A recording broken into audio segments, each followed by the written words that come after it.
നമ്മൾ ഈ വീഡിയോയിലൂടെ പരിശോധിക്കുന്നത് പോക്കോ F4 5G എന്ന സ്മാർട്ട് ഫോണിൻ്റെ വിശേഷങ്ങളാണ്. ഈച്ച പറഞ്ഞോടിങ്ങനെ. ഓക്കെ, അപ്പോൾ ഒന്നുകൂടെ എടുക്കുക. പോക്കോ ഇന്ന് ഗ്ലോബലി പുറത്തിറക്കിയ അവരുടെ ഏറ്റവും പുതിയ സ്മാർട്ട് ഫോൺ പോക്കോ F4 5G. നമ്മൾ പരിശോധിക്കുന്നത് പോക്കോ F4 5G എന്ന സ്മാർട്ട് ഫോണിൻ്റെ വിശേഷങ്ങളാണ്.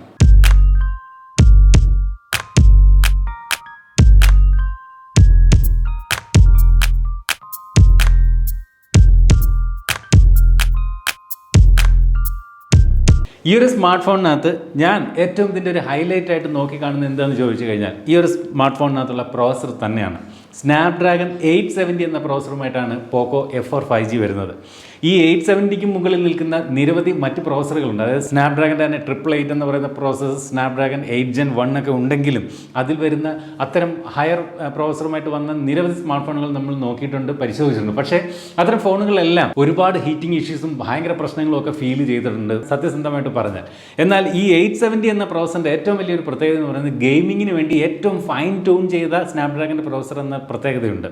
അപ്പോൾ ആ ഒരു പ്രോസസ്സറുമായിട്ട് വരുന്നു എന്നുള്ളത് തന്നെയാണ് ഞാൻ പോക്കോ F4 5G എന്ന സ്മാർട്ട് ഫോണിൽ നോക്കുകയാണെന്ന് ഏറ്റവും വലിയ പ്രത്യേകത. ഈ ഒരു സ്മാർട്ട് ഫോണിൻ്റെ ഡിസൈൻ ഭാഗത്തേക്ക് വന്നു കഴിഞ്ഞാൽ ഇതിൻ്റെ ബാക്ക് സൈഡ് നല്ല ഒരു ബിൽഡ് ക്വാളിറ്റി തന്നെ നൽകിയിട്ടുണ്ട്. എസ്പെഷ്യലി ഇതിൻ്റെ ഒരു ഗ്ലാസ് ബാക്കാണ് ഈ ഒരു സ്മാർട്ട് ഫോണിനകത്ത് നൽകിയിരിക്കുന്നത്.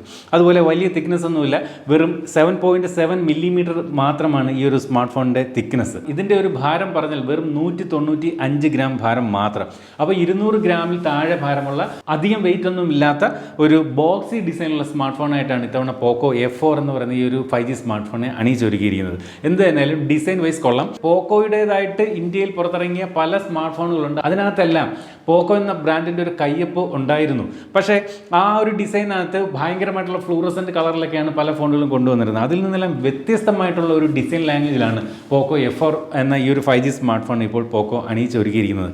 എന്ത് തന്നെയായാലും ഈ ഒരു സ്മാർട്ട് ഫോണിൻ്റെ ഒരു ബിൽഡ് ക്വാളിറ്റിയിൽ ആർക്കും സംശയം വരാൻ കാരണമില്ല. കാരണം ഈ പറഞ്ഞ പോലെ ബാക്കിൽ ഗ്ലാസ് ബോഡിയൊക്കെ ആയിട്ട് വരുന്നുണ്ട്, പിന്നെ മികച്ചൊരു ബിൽഡ് ക്വാളിറ്റി വരുന്നുണ്ട്. അതുപോലെ പോളി കാർബണേറ്റ് ആണ് ഈ ഒരു സ്മാർട്ട് ഫോണിൻ്റെ ഈ ചുറ്റിലും കൊടുത്തിരിക്കുന്ന ഈ ഒരു ഫ്രെയിം. ഫോണിൻ്റെ താഴെ ഇതുപോലെ sim tray, microphone, USB Type-C charging port, speaker grill, അതുപോലെ വലത് സൈഡിലേക്ക് വരുമ്പോൾ ഇവിടെ പവർ ബട്ടൺ, വോളിയം റോക്കേഴ്സ്. മുകളിലേക്ക് വരുമ്പോൾ ഇവിടെ ഇതുപോലെ സെക്കൻഡറി നോയ്സ് ക്യാൻസലേഷൻ മൈക്ക് കാണാം. അതുപോലെ ഇവിടെ മുകളിലുള്ള സ്പീക്കർ ഗ്രില്ല്, അതുപോലെ ഈ ഒരു IR ബ്ലാസ്റ്ററും കാണാം. ഷോമി ഫോണുകളുടെ ഒരു പ്രത്യേകതയാണ് IR ബ്ലാസ്റ്റർ. എന്നാൽ ഇടതുവശത്ത് കാര്യമായിട്ട് യാതൊന്നും തന്നെ നൽകിയിട്ടില്ല. ഈ ഒരു സ്മാർട്ട് ഫോണിന്റെ മറ്റൊരു പ്രധാന ഹൈലൈറ്റ് എന്ന് പറയുന്നത് ഇതിന്റെ ഡിസ്പ്ലേ തന്നെയാണ്. 6.67 ഇഞ്ചിന്റെ full HD+ E4 AMOLED display ആണ് ഈ ഒരു സ്മാർട്ട് ഫോണിനകത്ത് നൽകിയിരിക്കുന്നത്. അതുപോലെ ഒരു വലിയ ഹൈലൈറ്റ് ആയിട്ട് എടുത്തു പറയേണ്ടത് ഈ ഒരു സ്മാർട്ട് ഫോണിന്റെ ഫ്രണ്ട് ക്യാമറയുടെ സൈസാണ്. കടുകുമണി വലുപ്പം എന്നാണ് സാധാരണ ചെറിയ ഫ്രണ്ട് ക്യാമറയെ ഞാൻ വിശേഷിപ്പിക്കുന്നത്. ഇത് കടുകുമണി എന്നും പറയാൻ പറ്റില്ല, അധികം ചെറിയ സൈസ് എന്ന് വേണമെങ്കിൽ പറയേണ്ടി വരും. അതായത് കൃത്യമായിട്ട് പറഞ്ഞാൽ വെറും 2.76 മില്ലിമീറ്റർ മാത്രമാണ് ഈ ഒരു സ്മാർട്ട് ഫോണിൻ്റെ ആ ഒരു ഫ്രണ്ട് ക്യാമറയുടെ സൈസ്. അപ്പോൾ ഫ്രണ്ട് ക്യാമറ ഡിസ്പ്ലേ ഉണ്ടെന്ന് അറിയുക പോലുമില്ല. മാത്രമല്ല കോണിംഗ് ഗൊറില്ല ഗ്ലാസ് 5ന്റെ പ്രൊട്ടക്ഷൻ ഡിസ്പ്ലേ നൽകിയിട്ടുമുണ്ട്. ഈ ഒരു സ്മാർട്ട് ഫോൺ ഇതുപോലെ 120 ഹെഡ്സിന്റെ മാക്സിമം റിഫ്രഷ് റേറ്റ് ഉണ്ട്. മാത്രമല്ല 360 ഹെഡ്സിന്റെ ടച്ച് സാമ്പിളിംഗ് റേറ്റും ഈ ഒരു സ്മാർട്ട് ഫോൺ നൽകിയിട്ടുണ്ട്. അപ്പോൾ ഡിസ്പ്ലേ വിഭാഗം നോക്കിക്കഴിഞ്ഞാൽ മനോഹരമായിട്ടുള്ള ഡിസ്പ്ലേ. ഈ പറഞ്ഞ കാര്യങ്ങളെല്ലാം ഡിസ്പ്ലേയെക്കുറിച്ചുള്ള പേപ്പറിൽ എഴുതി വയ്ക്കാവുന്ന കാര്യങ്ങളാണെങ്കിലും പ്രാക്ടിക്കൽ സെൻസിലും ഇതിന്റെ ഡിസ്പ്ലേ അതിമനോഹരമാണ്. നല്ല ബ്രൈറ്റർ ആയിട്ടുള്ള ഡിസ്പ്ലേ. ബ്രൈറ്റ്നസിനെ കുറിച്ച് പറഞ്ഞാൽ 1300 നിറ്റ്സ് ആണ് ഈ ഒരു സ്മാർട്ട് ഫോണിന്റെ മാക്സിമം ബ്രൈറ്റ്നസ്. മാത്രമല്ല ഡോൾബി വിഷനും HDR10+ന്റെ സപ്പോർട്ടും ഈ ഒരു സ്മാർട്ട് ഫോണിനകത്ത് നൽകിയിട്ടുണ്ട്. അപ്പോൾ ഡിസ്പ്ലേ പക്ക, ഒന്നും പറയാനില്ല, മനോഹരമായിട്ടുള്ള ഡിസ്പ്ലേ തന്നെയാണ് ഈ ഒരു സ്മാർട്ട് ഫോണിൽ പോക്കോ നൽകിയിരിക്കുന്നത്. ഇവിടെ അടുത്ത വീട്ടിൽ അല്പം പണി നടക്കുന്നതുകൊണ്ട് ചെറിയൊരു സൗണ്ടിൻ്റെ ഡിസ്റ്റർബൻസ് വരാനുള്ളൊരു സാധ്യതയുണ്ട്, ക്ഷമിക്കുക. ഫോണിന്റെ സോഫ്റ്റ്വെയർ സൈഡിലേക്ക് വന്നു കഴിഞ്ഞാൽ ഷവോമിയുടെ യൂസർ ഇന്റർഫേസ് ആയിട്ടുള്ള അല്ലെങ്കിൽ പോക്കോയ്ക്ക് വേണ്ടി സ്പെഷ്യലി ഡിസൈൻ ചെയ്ത യൂസർ ഇന്റർഫേസ് ആയിട്ടുള്ള MIUI 30 ഈ ഒരു സ്മാർട്ട് ഫോൺ പ്രവർത്തിക്കുന്നത്. ഇനി ഇതിനകത്ത് ഇൻസ്റ്റാൾ ആയിട്ട് വരുന്ന ബ്ലോട്ട്വെയർസുകളെ കുറിച്ച് പറഞ്ഞാൽ ബ്ലോട്ട്വെയർസ് ഇല്ലേ എന്ന് ചോദിച്ചാൽ ഉണ്ട്. പക്ഷേ കുറച്ച് പ്രീമിയം ബ്ലോട്ട്വെയർസ് എന്ന് വേണമെങ്കിൽ അതിനെ വിശേഷിപ്പിക്കാൻ തോന്നുന്നു. കാരണം സ്പോട്ടിഫൈ, നെറ്റ്ഫ്ലിക്സ്, ഫേസ്ബുക്ക് പോലുള്ള കുറച്ച് പ്രീമിയം ആപ്ലിക്കേഷൻസ് ആണ് കൂടുതലായിട്ടും ഇതിൽ കാണുന്നത് പ്രീ ഇൻസ്റ്റാൾ ആയിട്ട്. അതൊഴിച്ചാൽ ഇവിടെ ഒരു സിലി എന്ന് പറയുന്ന ഒരു ആപ്ലിക്കേഷൻ മാത്രമാണ് അല്ലാതെ ഇതിനകത്ത് വരുന്നൊരു ആപ്ലിക്കേഷൻ പ്രീ ഇൻസ്റ്റാൾ ആയിട്ട്.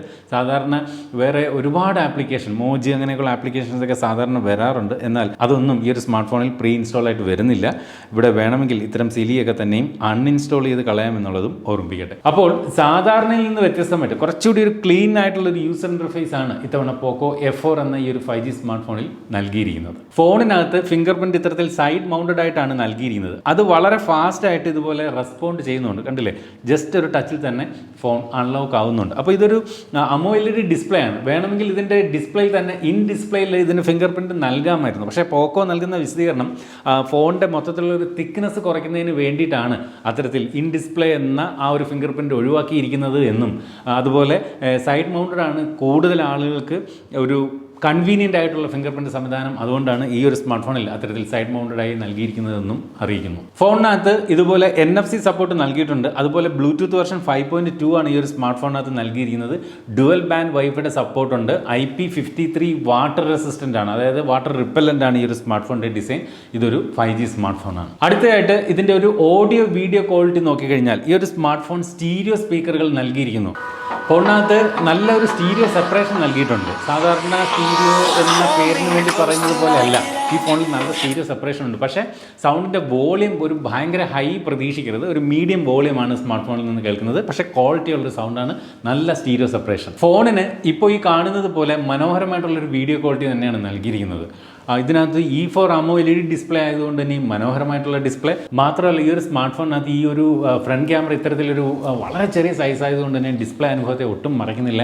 ഡോൾബി വിഷൻ്റെ സപ്പോർട്ട്, HDR10+ൻ്റെ സപ്പോർട്ട് എല്ലാം കൂടി ചേരുമ്പോൾ ഒരു മനോഹരമായിട്ടുള്ള വീഡിയോ വ്യൂയിങ് എക്സ്പീരിയൻസ് നമുക്ക് ഈ ഒരു സ്മാർട്ട് ഫോൺ സമ്മാനിക്കുന്നു. ഈ ഒരു സ്മാർട്ട് ഫോണിന് ഹൈറസ് ഓഡിയോയുടെ സപ്പോർട്ട് നൽകിയിട്ടുണ്ട്. വയർഡ് ഹെഡ്സെറ്റുകൾ ഉപയോഗിക്കുമ്പോഴും വയർലെസ് ഹെഡ്സെറ്റുകൾ ഉപയോഗിക്കുമ്പോഴും നമുക്ക് ഈ ഒരു ഹൈറസ് ഓഡിയോ സപ്പോർട്ട് ലഭിക്കും. മാത്രമല്ല ഡോൾബി അറ്റ്മോസിൻ്റെ സപ്പോർട്ട് നൽകിയിട്ടുണ്ട്. അതുകൊണ്ട് തന്നെ മികച്ച ഒരു ക്വാളിറ്റിയുള്ള സൗണ്ട് ഔട്ട്പുട്ട് തന്നെയാണ് നമുക്ക് ഈ ഒരു സ്മാർട്ട് ഫോണിൽ നിന്നും കേൾക്കാൻ സാധിക്കുന്നത്. സ്നാപ്ഡ്രാഗന്റെ 870 എന്ന 5G പ്രോസസ്സർ അത് തന്നെയാണെന്ന് തോന്നുന്നു. എനിക്ക് ആദ്യം ഞാൻ തുടക്കം മുതലേ പറഞ്ഞ പോലെ ഈ ഒരു സ്മാർട്ട് ഫോണിൻ്റെ ഏറ്റവും വലിയ ഹൈലൈറ്റ് ഇതൊരു 5G പ്രോസസ്സറാണ്.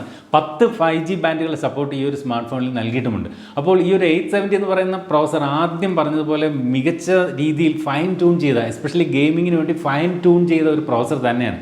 അപ്പോൾ നിങ്ങളൊരു ഗെയിമിങ്ങിന് വേണ്ടിയിട്ടൊരു സ്മാർട്ട് ഫോൺ കൂടി നോക്കുന്നെങ്കിൽ തീർച്ചയായിട്ടും പരിഗണിക്കാവുന്ന ഒരു സ്മാർട്ട് ഫോൺ ആയി മാറുകയാണ് പോക്കോ F4 എന്ന ഈ ഒരു 5G smart phone. 6GB 8GB 12GB എന്നീ 3 റാം വേരിയന്റുകളിലും 128 256 എന്നീ 2 റോം വേരിയന്റുകളിലുമാണ് ഈ ഒരു സ്മാർട്ട് ഫോൺ ലഭ്യമാവുക. റാം ടൈപ്പ് എന്ന് പറയുന്നത് ഫ്ലാഗ്ഷിപ്പ് ഫോണുകളിലേതൊക്കെ പോലെ തന്നെ LPDDR5 റാമും അതുപോലെ UFS സ്റ്റോറേജ് 3.1ഉമാണ് ഈ ഒരു സ്മാർട്ട് ഫോൺ അത് നൽകിയിരിക്കുന്നത്.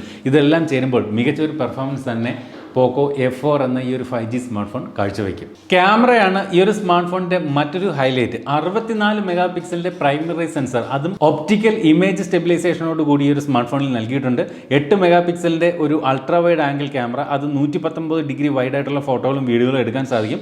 2 മെഗാ പിക്സലിന്റെ ഒരു മാക്രോ സെൻസർ, ഇങ്ങനെ 3 ക്യാമറകളുടെ ഒരു സെറ്റപ്പാണ് ഫോണിന്റെ ബാക്ക് സൈഡിൽ നൽകിയിരിക്കുന്നത്.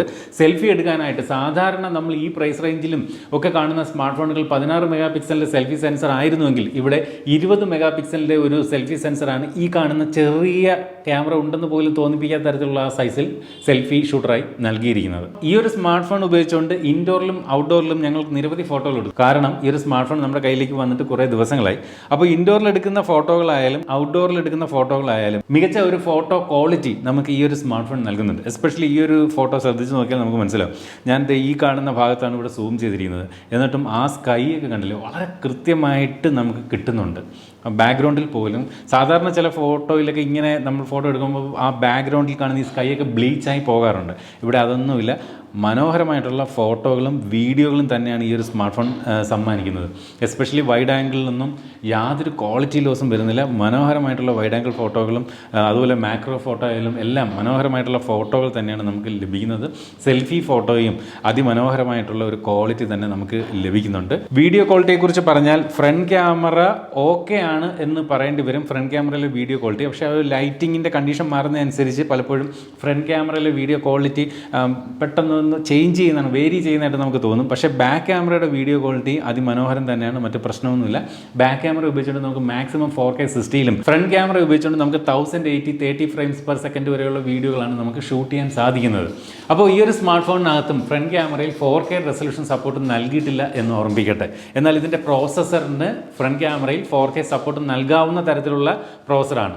വേണമെങ്കിൽ ഒരു സോഫ്റ്റ്വെയർ അപ്ഡേറ്റിലൂടെ പോക്കോയ്ക്ക് ഫ്രണ്ട് ക്യാമറയിലും 4K സപ്പോർട്ട് നൽകാം ഭാവിയിൽ. ഫോണിൻ്റെ ബാറ്ററി സൈഡിലേക്ക് വന്നാൽ 4500 mAh ബാറ്ററിയാണ് ഈ ഒരു സ്മാർട്ട് ഫോണിന് പവർ നൽകുന്നത്. അത് ചാർജ് ചെയ്യാനായിട്ട് 67 വാട്ടിൻ്റെ ഫാസ്റ്റ് ചാർജിങ് സപ്പോർട്ടും നൽകിയിട്ടുണ്ട്.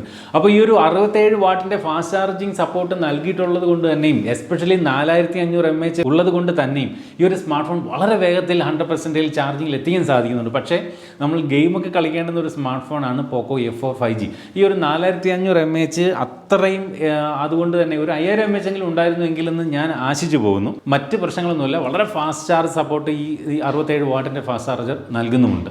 അതുപോലെ എടുത്തു പറയേണ്ട ഒരു കാര്യം, ഫോൺ ചാർജ് ചെയ്യുമ്പോഴോ അല്ലെങ്കിൽ ഗെയിമൊക്കെ കളിക്കുമ്പോഴോ ഒന്നും ഫോൺ അങ്ങനെ ഹീറ്റൊന്നും ആവുന്നില്ല. ഈ ഒരു 870 എന്ന പ്രോസസ്സറിൻ്റെ ഗുണം അതാണ്. അധികം ഹീറ്റിംഗ് ഇഷ്യൂസ് ഒന്നും ഇല്ലാത്തൊരു പ്രോസസ്സറാണ് Snapdragon 870. Nebula green, night black എന്നീ 2 നിറങ്ങളാണ് ഈ ഒരു സ്മാർട്ട് ഫോൺ ലഭ്യമാവുക. നമ്മൾ ഇവിടെ പരിശോധിക്കുന്നത് നെബുല ഗ്രീൻ എന്ന ഈ ഒരു കളർ വേരിയൻ്റ് ആണ്. ഇത്രയൊക്കെ പറഞ്ഞ സ്ഥിതിക്ക് ഫോണിൻ്റെ സിം ട്രേ ഏത് ടൈപ്പാണെന്ന് കൂടി നോക്കാം. ഇതിനകത്ത് ഡ്യുവൽ നാനോ സിം സപ്പോർട്ടാണ് നൽകിയിരിക്കുന്നത്. അതായത് സാധാരണ ഫ്ലാഗ്ഷിപ്പ് ഫോണുകളിലൊക്കെ കാണുന്ന രീതിയിൽ ഫ്ലാഗ്ഷിപ്പ് ഫോണുകൾ മെമ്മറി എക്സ്പാൻഷൻ നൽകാറില്ല. ഇവിടെയും മെമ്മറി എക്സ്പാൻഷൻ നൽകിയിട്ടില്ല. അപ്പോൾ ഈ ഒരു സ്മാർട്ട് ഫോൺ ഓക്കെയാണ്, ഗെയിമിങ്ങിനൊക്കെ പക്കയാണ്. 870 എന്ന പ്രോസസ്സർ വീണ്ടും പറയുന്നു അടിപൊളിയാണ് ഗെയിമിങ്ങിന്. മികച്ച ഒരു ഗെയിമിംഗ് എക്സ്പീരിയൻസ് തന്നെ ഈ ഒരു സ്മാർട്ട് ഫോൺ സമ്മാനിക്കുന്നുണ്ട്.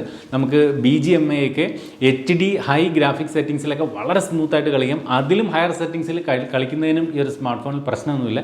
അങ്ങനെ ഗെയിം കളിക്കുമ്പോൾ വലിയ ഹീറ്റിംഗ് ഇഷ്യൂസോ ഒന്നും ഈ ഒരു സ്മാർട്ട് ഫോൺ കാഴ്ച വയ്ക്കുന്നില്ല. എന്ത് തന്നെയായാലും മനോഹരമായിട്ടുള്ളൊരു സ്മാർട്ട് ഫോണാണ്. അപ്പോൾ ഈ ഒരു സ്മാർട്ട് ഫോൺ വാങ്ങുന്നവർ 3 കാര്യങ്ങൾ മനസ്സിൽ ഓർത്തു വേണം.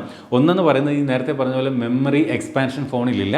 നമുക്കൊരു ഹെഡ്സെറ്റ് ഈ ഒരു സ്മാർട്ട് ഫോണിൽ കണക്ട് ചെയ്യാനുള്ള 3.5mm ഓഡിയോ ജാക്ക് ഇല്ല. അതുപോലെ ബാറ്ററി 4500 mAh ഉള്ളൂ. ഈ കാര്യങ്ങൾ ഓർത്തുകൊണ്ട് ഈ സ്മാർട്ട് ഫോൺ വാങ്ങാം. മറ്റ് പ്രശ്നങ്ങളൊന്നുമില്ല. അതിമനോഹരമായിട്ടുള്ളൊരു സ്മാർട്ട് ഫോൺ തന്നെയാണ് പോക്കോ F4 5G.